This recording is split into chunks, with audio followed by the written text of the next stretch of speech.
ఏ బాటైనా పర్వాలేదంట, సమయంతో సాగటమే మన సింపుల్ సిద్ధాంతం.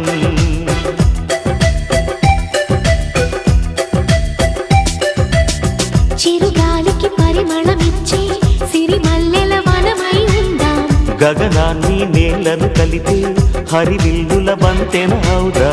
ఆనందం అంటే అర్థం మనమందా, ప్రతి పూట పాటై సాగే హుషారు సరిగమలో.